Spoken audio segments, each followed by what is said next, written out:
Mungkin karena manualisasi, cara yang dilakukan kurang kurang bisa dianggap efisien. Karena pengurangan Gauss sendiri memiliki banyak cara. Ini bisa, misal ya, kita bisa pakai identity matrix, singkat saya di uh, aljabar linear dan matrix, aljabar linear dan matrix bisa seperti ini. Nah, kalau udah kayak gini, kita ada langsung yang namanya menemukan nilai. Jadi kita bisa langsung menemukan kayak itu berapa. Karena cara itu sangat panjang dan saya hanya perlu mengakuratkan sedikit. Kalau dari hitungan sini, bisa kita lihat sudah akurat kecuali ini. Close. Oleh karena itu, bisa saya deskripsikan bahwa hitungan saya juga akurat. Karena dari oktav sudah benar, dan dari manual sedikit benar. Hanya satu variabel yang anomali. Sebentar.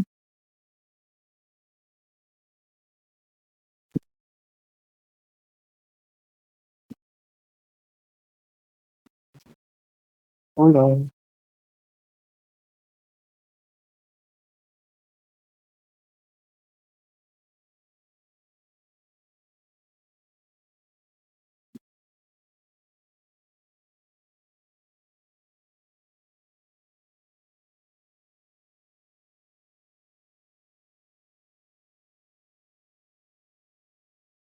Karena ini akan dikumpulkan, makanya tidak boleh dicoret kawan-kawan. Selanjutnya kita akan, karena penghitungan Gaussian elimination kita sudah valid nih, kita dapat nilai nilai formula dari multiple linear regression dan cukup valid. Terus itu kita perlu yang namanya adalah jelaskan hasil ini dari Excel. Apa sih peta sebaran itu? Nah, peta sebaran ini adalah kayak pengaruh dari harga open, harga low, dari harga close terhadap terhadap apa itu namanya nilainya, terhadap penjualannya. Ini yang tidak dicari oleh data analis ataupun apapun. Contohnya, grafik ini adalah grafik residual atau grafik sisa dari Y melihat. Nah, kalau kalau kita ingat-ingat lagi dari data normalisasi, 0 dan 1 adalah menandakan nilai terendah dan nilai tertinggi. Nah, kalau kita bisa lihat di sini, harga open. Harga open misal kita di nilai terendah. Nah, pengaruhnya terhadap itu seperti apa? Seperti ini. Di harga terendah jadi negatif. Namun, semakin naik, dia akan semakin naik. Dan kalau kita bisa notice, sebarannya itu mostly ada di sini, paling banyak kan. Nah, ini yang dicari. Kalau sebarannya misal banyaknya di sini itu menandakan kayak prediksi kerugian ataupun nilai terkecilnya. Kalau mostly di sini semua, itu berarti menandakan data itu apa memperoleh laba. Jelasannya ini ketika variabel independen terhadap independen berpengaruh secara signifikan. Tren pasar menunjukkan bahwa sekarang banyak terjadi di nilai 0,80 sampai nilai 1, di mana adalah nilai tertinggi. Nah, untuk memvalidkan lagi, apa sih peta sebaran yang palsu kayak gimana? Oleh karena itu, ini adalah dari suatu sumber, ini adalah bagaimana peta sebaran itu bisa dianggap bagus. Nah, kalau kita berkaca lagi oleh peta sebaran LSM, linear linear regression yang hanya ada satu variabel independen dan satu variabel dependen yang mempengaruhi satu sama lain, itu kan bakal miring lurus ya. Nah, kalau peta sebaran dari MLR, itu tuh nilai residualnya itu lacak. Nah, nilai residual kecil mendekati 0. Seperti ini. Jadi, ada yang mendekati 0, ada yang tidak, ada yang anomali. Tapi karena udah dinormalisasi, skalanya tidak akan jauh banget. Dan hanya 0 sampai 1. Nah, lalu jarak antar titik. Bisa dilihat di sini, ada jarak antar titik, ada sangat melencong. Karena ini adalah, kalau kita lihat dari yang sudah dinormalisasi, ini adalah apa itu namanya, nilai awal di hari pertama. Itu kan, dari pertama itu kan apa ya, kontras banget dari dia. Oleh karena itu, inilah grafik produk nilai awal tersebut. Eh, dan inilah kayak, karena garisnya terlalu banyak, karena jadi atur. Itu. Jadi kayak tidak terlalu lebar, tapi pengecualian untuk data normalisasi oleh nilai terendah, karena bakal di nol. Lalu Artinya model ini cukup akurat kalau udah seperti ini idealnya. Nah, karena apa ya? Karena variabelnya, kesebarannya udah bagus. Ini adalah kesimpulan pertama bahwa model saya sudah cukup baik. Tapi, tapi, ada satu teori lagi yang harus kita perhatikan, yaitu adalah penghitungan skala error. Ataupun bisa kita sebut dengan kayak MSE, RMSE, RMSE dan mapping, MAPE, MSI, MSI, FANSI, dan MAPE. Hmm. Karena menurut logika saya, data yang sudah dinormalisasi itu kan bentuknya skala 0 sampai 1. Kalau kita ngitung skala errornya, misal secara skala melubernya, skala penjualannya itu bakal melebihi ataupun skala rugi itu cuma melebihi, itu kalau udah dinormalisasi kayaknya out of the touch dengan keadaan realita. Dimana masa nilai dolar yang harus dari penjualan open aja 4 sampai 5, saya harus isi 0,0 sampai 1. Desimal juga di-include. Jadi kayak saya menghitung dua. Itu data yang dinormalisasi dan telah denormalisasi. Karena menurut saya data yang telah dinormalisasi itu hanya untuk keberlanjutan menghitung formula dari multiple linear regression.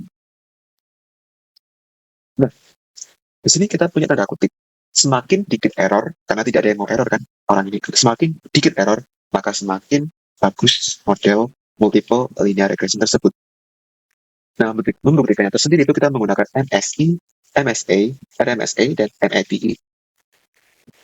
Inilah rumus dari tersebut, SS ini untuk mereka, MSI dan MSI. Nah, tanpa pandang lebar, kita langsung aja ke hasil penghitungan. Untuk hasil penghitungan MSI, kecil sekali, kecil banget. RMSI juga kecil sekali. Nah, artinya mereka bagus. Tapi errorku dikit dong. Tapi untuk NSPI 121%, 52. Sebentar.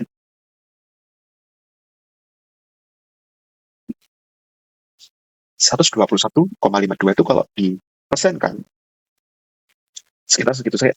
121,52%. Berarti kayak, wow, berarti errorku besar banget. Nah, karena ini data yang telah dinormalisasi, otomatis kan skalanya 0 sampai 1. Penghitungan MHPI, kalau ada kayak kesalahan satu pun dari 0,0 sampai 1 tersebut, itu nilainya sangat besar. Jadi, sudah saya sebutkan juga di awal, kalau data yang dinormalisasi, setelah dinormalisasi itu, menurut saya pribadi, itu untuk keberlanjutan pembuatan formula dari multiple linear regression ini. Dan karena nilai dolar kan 0 sampai 1, dan juga penjualnya kan 0 sampai 1. Itu kayak out of the touch banget dengan realita dunia nyata. Jadi, kayak model itu belum bisa digunakan sebagai panduan dalam masalah dunia nyata. Nah, MAPE menunjukkan bahwa model memiliki ketidakakuratan sebesar 121%. Dikutip dari beberapa sumber, perhitungan data yang dinormalisasi tidak memiliki makna realita dunia. Oleh karena itu, kita perlu yang namanya denormalisasi. Seperti itu. Nah, untuk menggunakan metode pada Excel, saya masuk pada ini. Kalau ingin melihat perhitungan Excelku secara akurat, karena kalau Excelnya aku masukkan ke dalam laporan, maka lebih panjang lagi. Karena saya malas membuka dari Google Dokumen, kita akan buka dari Excel saya sendiri. Ini sudah saya jelaskan. Ini udah. Nah, ini adalah denormalisasi. Apa sih yang kita butuhkan dari denormalisasi? Adalah nilai yang telah dinormalisasi dikali X max, ini X yang data raw, data yang telah cuma sampai desimal, pengurangan desimal itu aja. Ini X min-nya. Nah, untuk cari max min dari volume tersendiri, ini kan volume max min-nya, kan bisa kita pakai apa namanya rumus uh, max pada sini, dan ini dia pakai rumus ini. Habis itu, ini adalah volume yang telah dinormalisasi. Inilah yang telah YHY itu YHY. YHY yang telah dinormalisasi itu maksudnya eh bentar, aku lupa ini YHY. Ini YHY itu adalah kayak sebuah data yang telah dinormalisasi, apa ya? Residual buat grafiknya. lihat Y.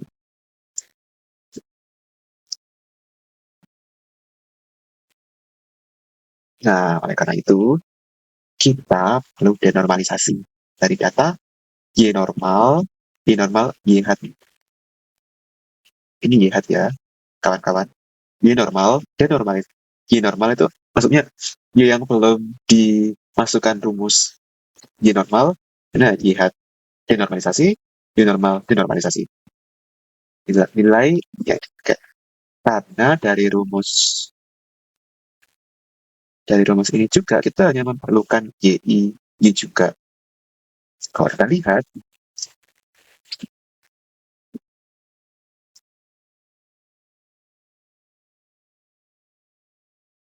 mereka telah dinormalisasi oleh rumus ini.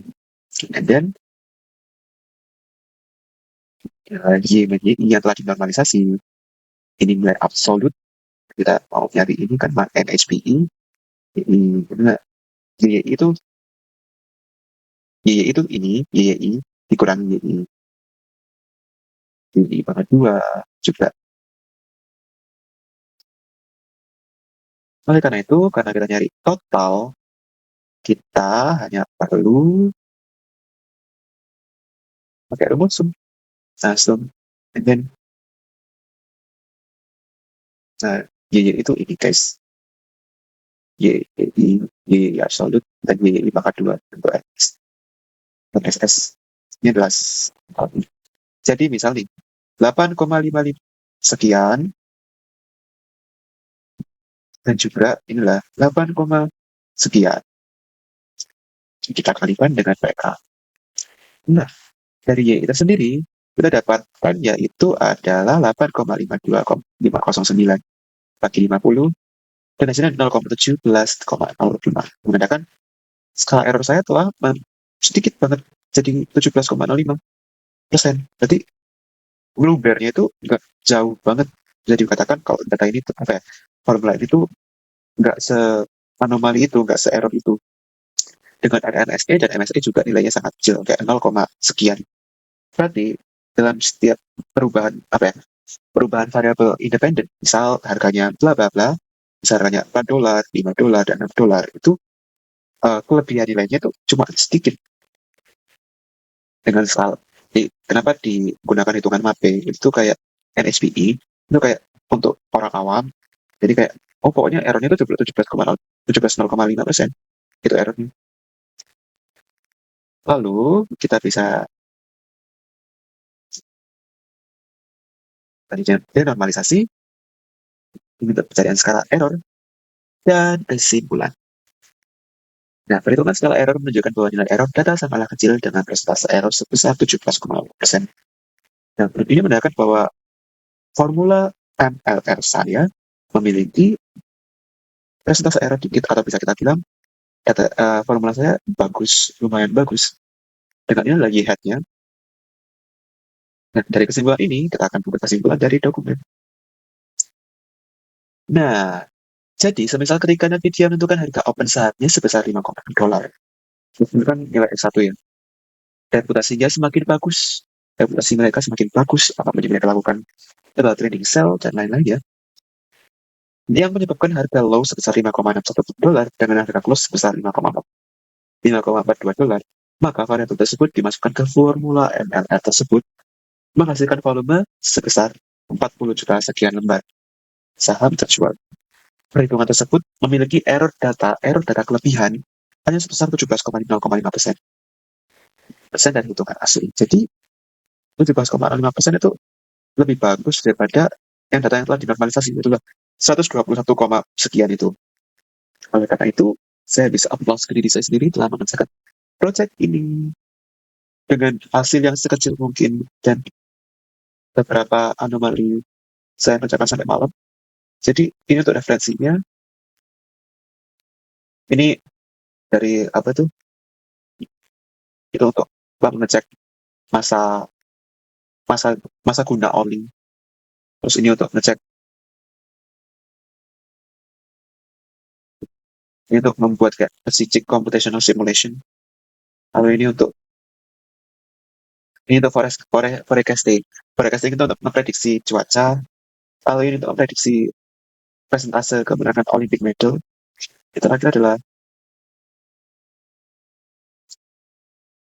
nah, untuk mendeteksi analisis determinants of rice production in Sumatera, mengecek produksi beras di Sumatera. Jadi itulah kesimpulan dari prestasi saya. Lumayan panjang, mungkin pengen regression. Kalau bisa karena biasa, saya selalu Deva Karambari pamit undur diri. Mohon maaf jika ada salah kata, salah perbuatan, atau salah pengucapan. Sebelumnya, terima kasih juga kepada Bu Farhana Tari telah mengajarkan materi multiple linear regression. Berikut dengan Assalamualaikum warahmatullahi wabarakatuh. Baik, semoga video ini dapat memberikan inspirasi untuk mengerjakan